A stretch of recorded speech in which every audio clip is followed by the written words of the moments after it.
mahadsantihiin telefishinka goobjoog iyo haweenkiisa sharafta leh waan salaamahayaa.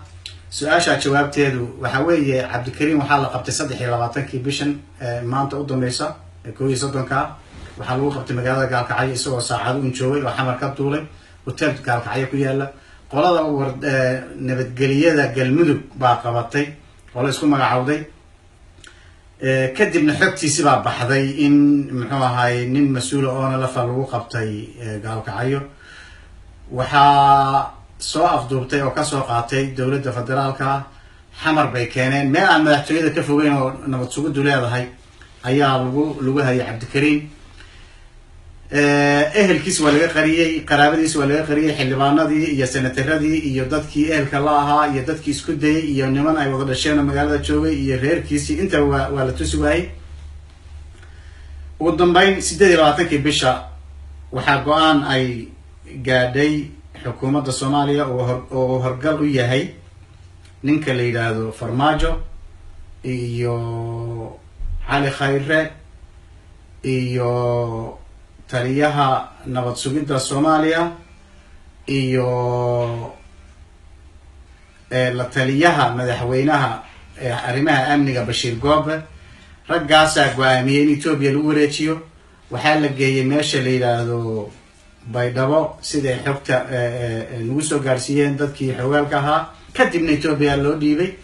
waxaa xogtiisii ugu dambeysay ku soo ururtay aaga la yiraahdo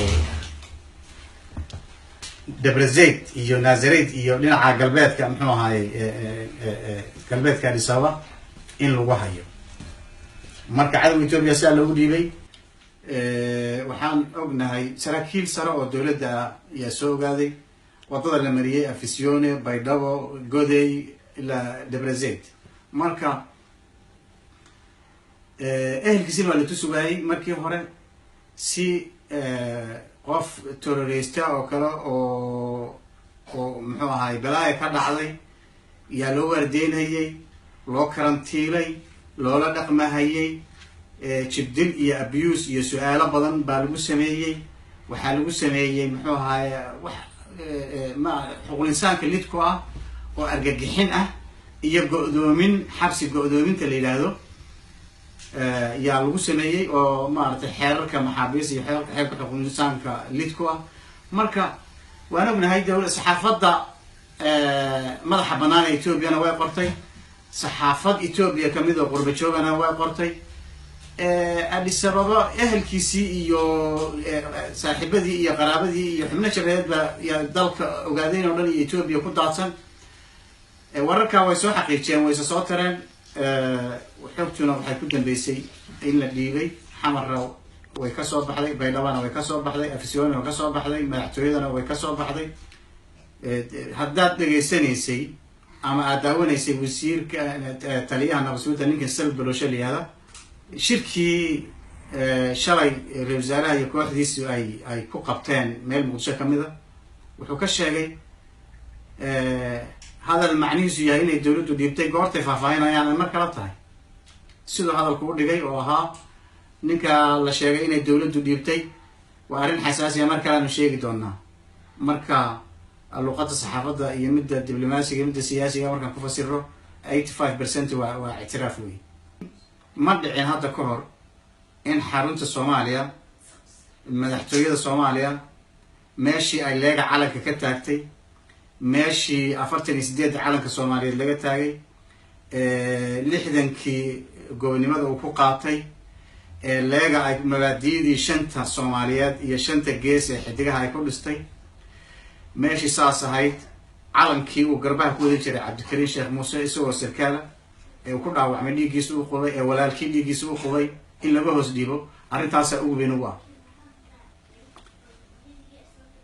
ma santahay. arrintaas waxa weeye Cabdikariim 3 sano u dambeysay wuxuu ku noolaa Soomaaliya. wuxuu u yimid sababo caafimaad, caruura buka iyo duqsoodadii bugta iyo reerihiisa iyo arrimo muxuu ahaay reerka oo kala firdhay oo cadawga aad u laayay, dad soo qaxay oo xiriyaha qaxootiga Kenya tagay, Soomaaliya ku kala firdhay, ururintooda iyo hawlo muxuu ahaay badan oo waxaa ku furaa muxuu ahaayey reerka ah. halgankii gudaha 3 sano u dambeeyay wuu kasoo maqnaa, ha yeeshee wuxuu ku magacawnaa hoggaanka arrimaha gudaha muddo badan buu ku magacawnaa, golaha wuxuu muddo kusoo jiray. marka cabdikariin ehla badan buu xamar buu ku dhashay, ehla badan buu ku leeyahay gobolkan mudug, qaraabo badan, raabtigii baa degan, seediyadii baa degan, gaalkacyo buu tegi jiray, hoteelkan laga qabtay in badan buu ku tegi jiray, dhulkan wuu yiqiinay asagoo askari ah, asagoo muxuu ahaayey alifyale, asagoo xarkale, asagoo xidigale, inta buu kasoo shaqeeyay gobolkan mudug iyo hiiraan iyo muxuu ahaay galguduud iyo nugaal, aagaasu aada uga shaqayn jiray. marka nin isku hubo Soomaaliya oo calankiisa hoos jooga oo calankan dhiiggiisa u qubay buu ahaa.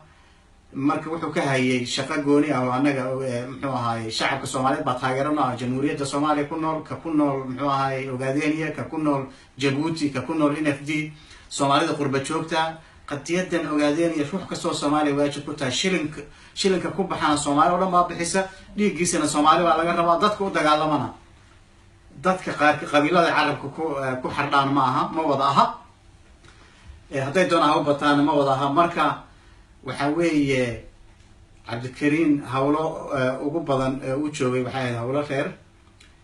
annaga taageeradanada iyo inaanu ka hawlgallo Soomaaliyana wax shuruuda kuma xidhno, laa farmaajan la weydiinaynin, walaa waxaan la weydiinin madaxweynihii hore muxuu ahaayey Soomaaliya, walaa mid ka dambeeyaan la weydiinaynin, walaa khayraan joojin karin, fiisaanan uga baahnayn.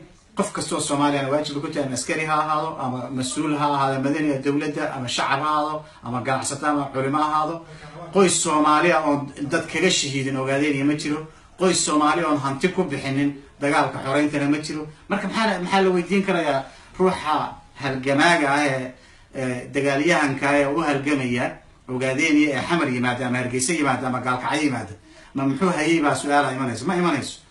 dalkiisi weeye, dalka Ogaadeniya Soomaali baa leh, shacbiga Soomaalida oo dhan baa